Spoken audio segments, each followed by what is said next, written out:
Okay. He put on a little jacket because she put on a little jacket. I see you.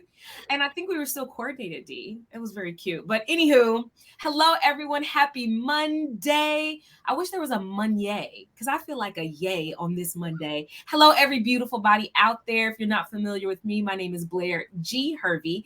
I'm the founder and CEO of The Corporate Strategist. And always I'm joined by my colorful co-host, my bestie and soul friend of 20 plus years, DeAngelo Crane. Say hi, D. Hey, Blair Hervey. It's everyone's best friend, your good Judy, homeboy, speaker you haven't booked, your number one and only consultant, the diversity geek, here to bring you much love and light again. So glad to be here with you today. I love that. See, this is exactly why I say winging it is for the birds. When you come prepared, honey, you are ready. You are on. You don't have to get ready. I love it. Love to see you, as always. Well, Blair, you know what we do here on our show. One of the most important attributes that leaders learned during the racial reckoning of 2020 was empathy, Mhm. and we are asking them to start leading with empathy. And one of the ways to do that is to do the art of the check-in, and it's taking a moment to acknowledge, appreciate, and actively engage in conversations with your colleagues or your employees and see how they're feeling on any given day. And so we're going to practice that here on the Black DEIBA Collective right now. So, Blair, how's your heart? How's your soul? How's your mind today? How are you feeling? I am super fantastic. So yesterday we had a Black Women Invest event for the Portland chapter, and we had a real estate invest her panel, which was super fantastic. It was very impactful. Met some new ladies, but we had some extra coffee. So I got the Starbucks Travelers to make sure we had some beverages, and I brought the rest of it home. So she is hyped off of real good Starbucks coffee this morning. So I am feeling super fantastic. And I'm excited about an upcoming event that I'll be attending this week in San Francisco, the Ascent Conference. So, yeah, I'm doing great. How are you feeling? How's your heart? How's your mind? How's your soul? I'm doing fantastic. You are all over the world these days. You were just in Louisville, DC. Now you're going to be in San Francisco. You said San Francisco? Yes, sir. Oh, I'm going to start doing Where in the World is Blair Hervey. Okay. Hello, Where somebody. in It's the world is Blair Blair G. Hervey. Hervey? Yeah. Okay, you put the G in it. Okay, okay, I see what you did there. All right. I'm also excited. My name is back on the screen this week. It's um, the I small things, ain't it? I just want to tell you what I did this weekend. I went to a fabulous production by a new, well, not even new, company, our new up and coming playwright called Third Eye Open Productions. And they had a play called He Creeps this weekend, a great, funny, engaging stage play. They're going to do it apparently again in Baltimore later this year. So a fantastic show I got to see. And it's always good to see, to promote up and coming Black talent in our community. So if you all get out, if you see it out there again, coming to a Baltimore theater near you called He Creeps. And it was written by Keith McDaniel Sr. is the person who owns the company and the writer of the play. So fantastic show that I went to see this weekend. Shout out to all the third eyes. I love that. Exactly. I love it. I'm here for it. Excellent. Well, I'm glad to hear that you had a fantastic weekend. Me as well. We've had some wonderful connections. And then we woke up on this wonderful Monday to a very interesting headline. And I'm glad you sent it our way. We had a whole nother topic planned to discuss. But tell us a little bit more about this headline and why you were so inclined for us to speak about it today. Wait. I see how I did that. I said you did that. Well, you know, Blair, I've been asking you, how do we start talking about current events on this show? And Of sometimes we course. can do that when we have these once a week shows where it's just us. And so today is our once a week show where it's just going to be us chatting. And so this topic came across today, and I thought about this phrase that we all talked about, all we've been talking about. How do you get getting comfortable with being uncomfortable, right? Mhm. However, the question is, did Uber take it too far with asking people to get comfortable being uncomfortable, right? So they've been having this series called Moving Forward. And I'll tell you my thoughts on it. And part of one of their sessions in this Moving Forward series was Don't Call Me Karen. And so there's been a lot of backlash about this particular session that they held, part of this larger series of Moving Forward. And so I just want to talk about today about what's the ramifications, what's your perspective on it, those type of things. And so let's get into it because you put on our post what a Karen is. So can you at least educate the audience on what a Karen is from your definition that you posted and shared with them? Like, absolutely. So, I mean, it's a colloquial term. Actually, when I did a little bit more research, there is a gentleman. He's a comedian. I believe his name is Dane Cook. I want to say. So I was listening to a little bit of his work, but he kind of predicted this, if you will. And I'm sure there's some other folks who have definitely categorized these types of humans as this person. But he was basically saying that there is always that one person in your friend group that you hate. It's always the one essentially that's wilding out, and the base group itself, they live for tearing this particular person down when they're away. And so if they're not a part of the group, then they always talking about this person, and they're always saying that, Karen is a D-bag, as an example. So he kind of predicted this term, and so maybe folks just decided to run with it. But when I think about some of the first Karens, and again, when we're talking about this term, we're talking about typically and stereotypically like a middle-aged white woman, maybe who has a certain haircut, but essentially her goal is to jeopardize the life of a Black person by calling the police. They're essentially putting Black people's lives in jeopardy by making that particular phone call, by reaching out to that authoritative figure, and they believe that their experience is far more superior, particularly to a Black person's in that experience. But when I think about one of the first ones, because I did a quick Google, you know me, I'm like, who was the first quote unquote Karen? I'm sure I know it goes back further than this. But I thought about Carolyn Bryant Donham, who accused Emmett Till before he was actually lynched, and she had the opportunity to live an entirely full life. But her purpose in reaching out to an authoritative figure, whether it was her husband or someone else, was to make sure that she put that 14-year-old Black boy's life in jeopardy. So when we're talking about a Karen, we're talking about this particular DEI leader who is Asian American, who does identify as Asian American, who decided to create this particular training or this series to essentially, what it seemed like, defend this term and defend this group of people. So that's why I was like, ooh, let's definitely have this conversation, DeAngelo. Yeah, and I'll give you a different perspective because I think the intentionality of the larger conversation was moving forward, right? And this is one of the components of this larger ongoing series and moving forward. But I think we will have to talk about, I think in the intentionality is start talking about how do we move forward and how do we have more bolder topics about some of the things that's happening. The problem is that we really haven't moved forward. Right, we really haven't centered the work that we needed to be doing to change our culture and to move forward. When there's so many, if you think about all the bills that are happening across the country to stop talking about Karens, right? And when we use the word Karen, I'm gonna just say let's not even use the word Karen anymore. If you don't like Karen, I could just call you racist because that's what it is. You're racist. And so we are looking across the country, especially using in Florida and Texas, where they're saying we can't talk about critical race theory in schools. We can't talk about the Emmett Till stories in schools and the history of systematic racism in our country, right? So we're taking that out. So are we truly moving forward?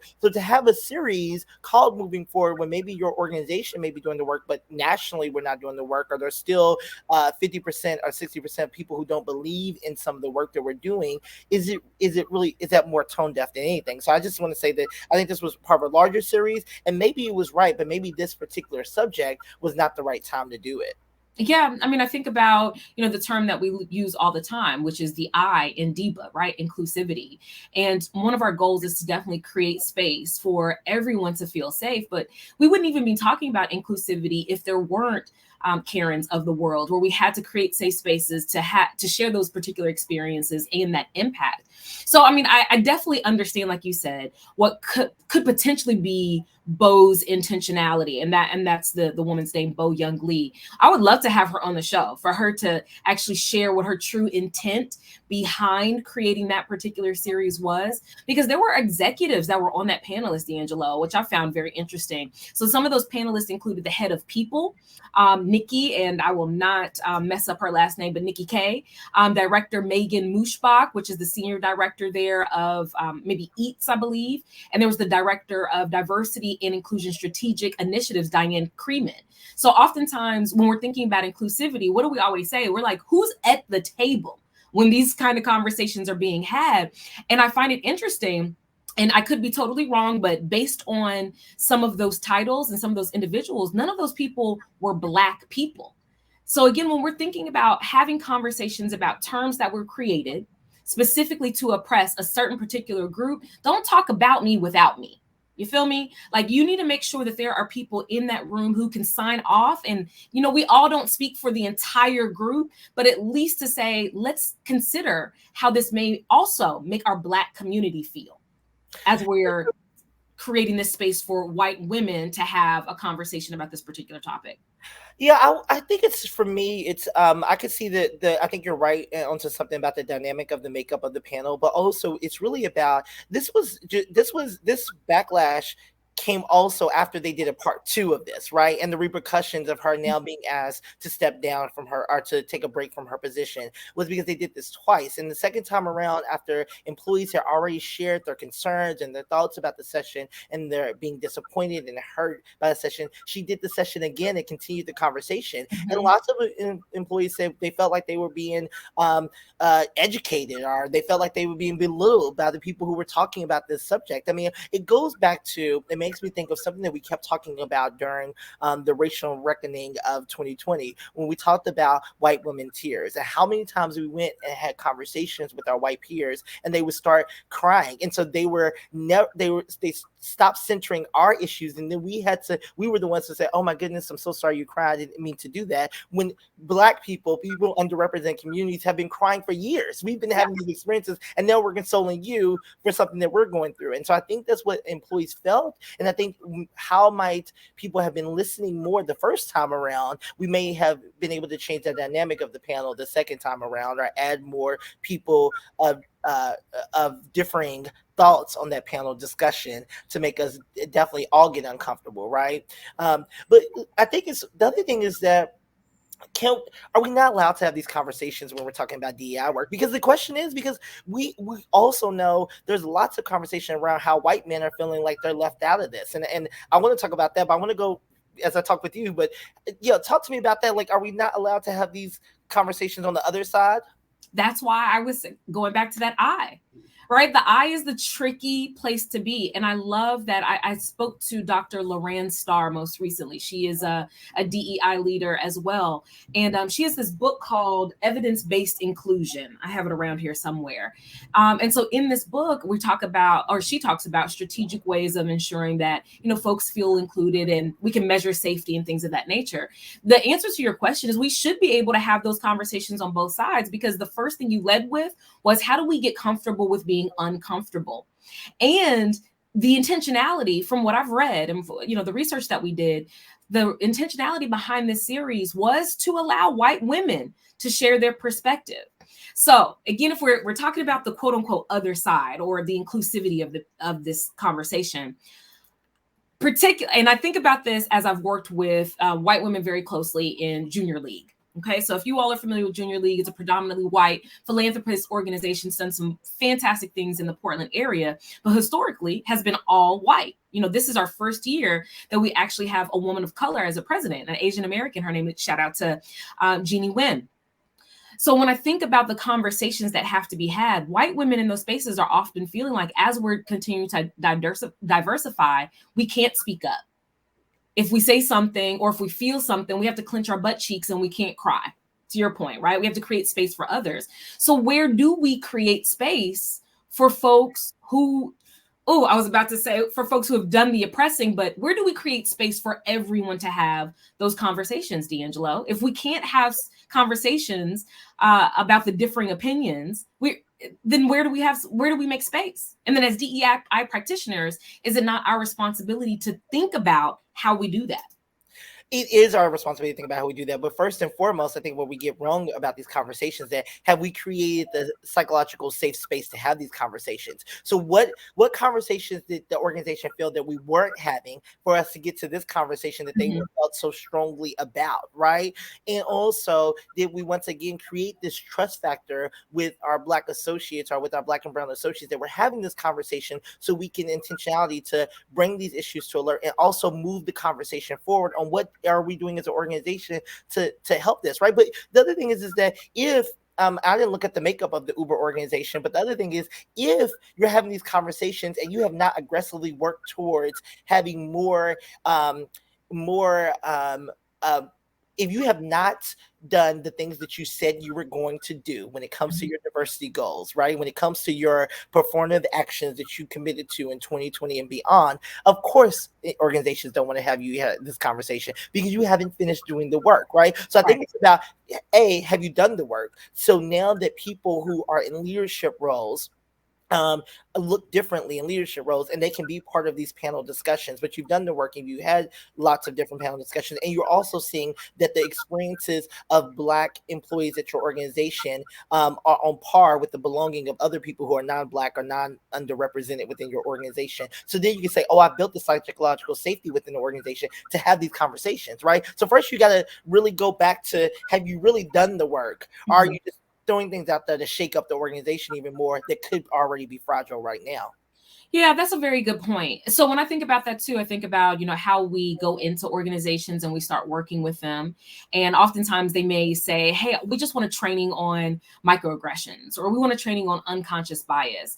And so now what I'm realizing is, well, not just now, it's been definitely for the last couple of years, but these one-off conversations, to your point, are not the resolution. They're not the solution at all. Mm-hmm. And so we as DEI practitioners, I think we need to think about a few things. When we're going into an organization, or when we are the speaker, we need to ask some more database questions, just like in that book, Evidence-Based Inclusion. Ask some database questions. What does good look like in this scenario? Yeah. One of the questions that I always ask is, what do you want the outcome to be? Now, most recently, I decided to ask another question. Who is opting in to this session? Because sometimes we put stuff on people's calendars and it's like, hey, we've got this DEI session. We need to make sure everyone's there. And then we're reaching out to the leaders and we're telling the leaders, hey, make sure everyone on your team is there. And then that's when I think feathers really get ruffled without a purpose. Right? We start shaking things up, to your point, without thinking about what we want the outcome to be, as opposed to saying, based on some of the things that this organization has said or this department has said, we need to create space for white women to share their perspective as well. And this is why. And these are some of the outcomes. Because I did see one of the emails, DeAngelo, because somebody, a whistleblower, screenshotted the email that came from Bo, and it said nothing about these are the outcomes, or this is why, or we've heard from you, or we've listened to you. So to go back to some of the things that you said, are we listening to our employees? Are they saying this is what we need and what we want? Are they opting into these particular sessions? And do we have some data-based evidence to determine whether or not this session is going to lead to some type of positive outcome or success or progression? Yeah. And I think the other thing is, I think we need to recognize, if we have people who are white listening, right, is that if for the longest time,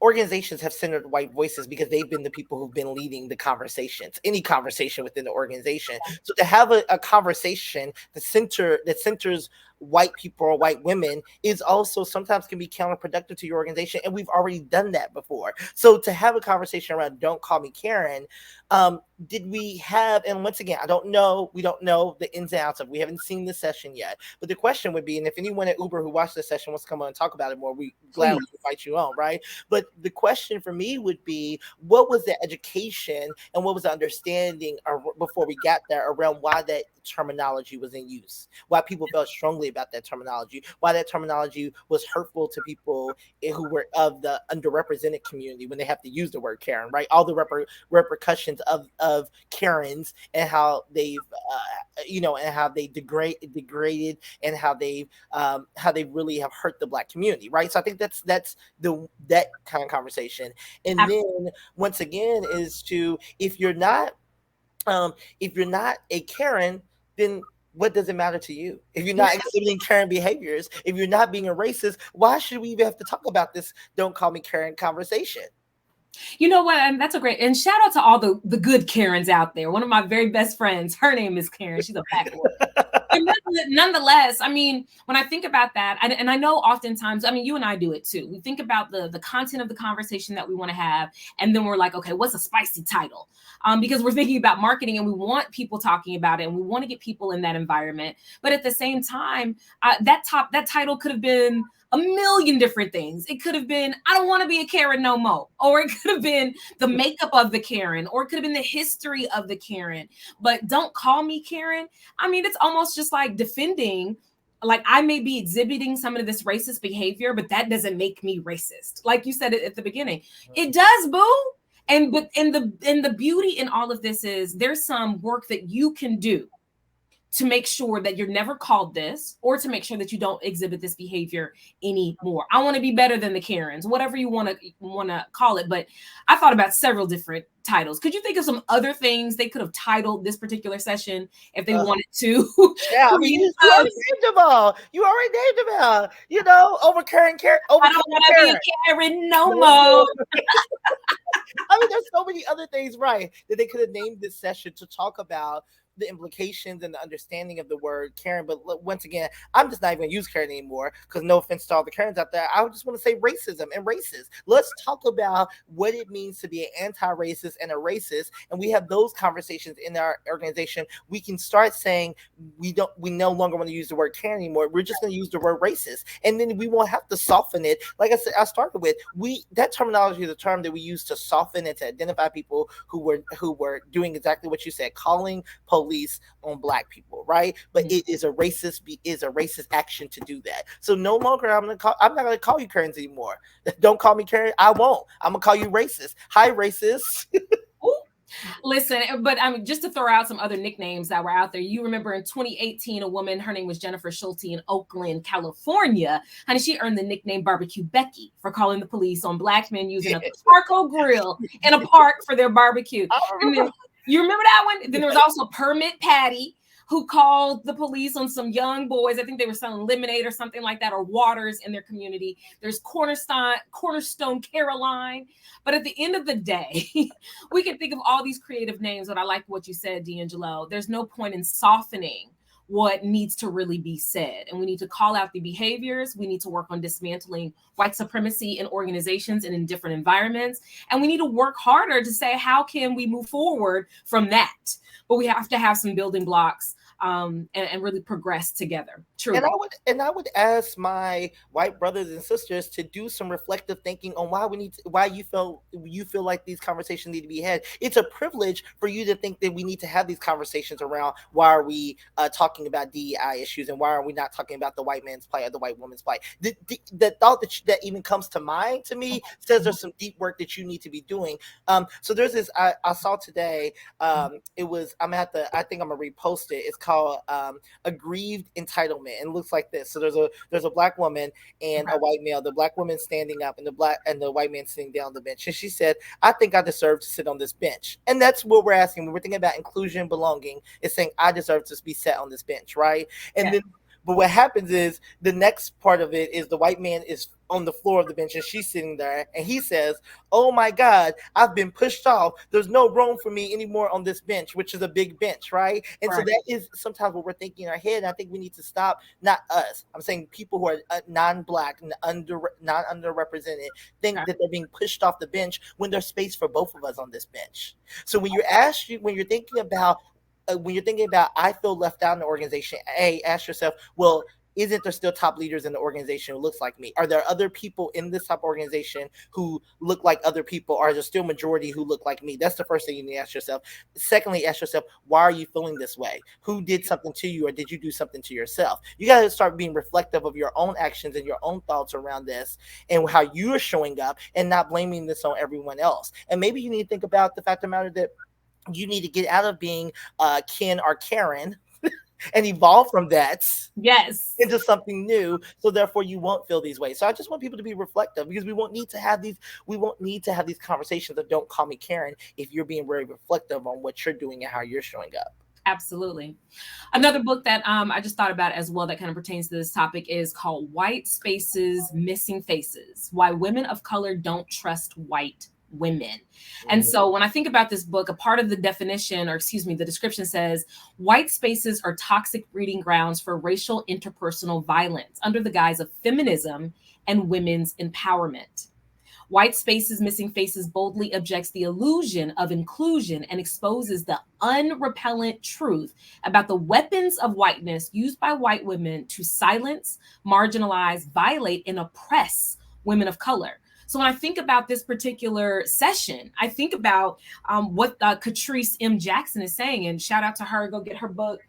I keep looking over here for these books, y'all, and I obviously have them in the living room because I've been sitting in front of the TV and actually reading some of these books. But I think about, again, the spaces that we've created where particularly Black women, we're forced to woo white women when there is, what, to your point, DeAngelo, this missing component of trust that hasn't been discussed. You don't want us to do something to you, but let's talk about all the things that have been done to us. Let's talk about why this is an uncomfortable conversation and why we feel like we're being lectured about your plight, when in every meeting, if I am mansplained to, if I'm over talked, if I have to bring my folding chair to every meeting, you're not the white woman that's standing up and saying Blair needs to be here, or Blair had an idea, or this is what Blair said, or we're lacking advocacy. I can think about so many moments, DeAngelo, where I have been in a meeting and someone has said something that was inappropriate.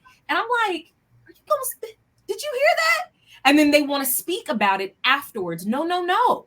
If you don't want to be a Karen, then make sure, of course, you're not calling someone that jeopardizes my life or my work, but also make sure that you are showing up as an accomplice to make sure that you would be willing to risk your privilege, we'll just say privilege, in a moment when it's time to advocate for others. So that's the other side of that Karenism, if you will, is the accomplishship. How do we start getting to that point where you can start really linking arms with your sisters and your Black employees as well? So yeah, and I think if we have, I love the conversation about the book. So how do we have that conversation around what are Black women's experiences with white women, and for the two to share those experiences, right? Because I think what we can also understand are probably spaces where, yes, white women are feeling like people are mansplaining them, right? I think that happens also, right? So we can share that. But what I think people miss out, it has to be either or. Why can't it be both, right? So why can't it be both, that if we are helping our sisters out, our Black women in the workplace, and standing up for them, then how might they help us out? How might we both go together to the CEO and say, this is our experiences as women within this workplace, right? Instead of just saying, this is experiences of one group of women, another group of women, but we're going together because we're backing each other up. And I think that's a really deeper conversation, right? That we need to continue. It is. And that we need to continue those kind of conversations on. I see you, sis, but I need you to also see me. And yes. And how do we go together? Yes, we're in this fight together, right? And so I think that's what, you and I will have to have on another show. We're having Natasha on Friday to talk about Black women in the workplace. But I always say very few movements have centered Blackness or have centered Black women, even, right? I think about civil rights movement. I think about the LGBTQ movement. I even think about the women's movement, right? They did not center Black women in their experiences. And when we center the most underrepresented in the organization, our experiences, that's when the organization starts to rise and become better and build better belonging for everyone. And one of the ways to do that is probably not starting with a series that you've built, if you haven't built trust, to talk about Don't Call Me Karen. And centering white women. Absolutely. Exactly. Yes. Well said. I think we should definitely create some pointers, not only for Uber out there, but for other organizations, how they can continue to do this work as well. DeAngelo, this was a great conversation. Thanks for bringing it to the TBDC virtual desk. What shout out do you have for us today? I'm shouting out the most new, kind of a new president. She's been in the role now for a little over a year. It's Kelly Robinson, who's a Black person who is the president of the Human Rights Campaign, and just so excited about the great work that Kelly is doing here in our community and all the communities across the country. So that's my shout out of the day. And make sure, just always have to say, tomorrow's DEIBA superhero is Dion Harrison, Chief Diversity Officer and VP of Products. He'll be here tomorrow with us to talk about investing in your Black employees. Absolutely. Thank you. You took the words right out of my mouth. He's got everybody buzzing over the weekend. So we are truly excited about the audience that we're going to have tomorrow and the conversation we will have tomorrow and every single weekday at 12 p.m. Pacific time, 3 p.m. Eastern Standard Time. Please make sure you join us for your daily dose of D and B with D and B on the Black DEIBA Collective Live. Y'all have a wonderful week and a wonderful day. Bye now.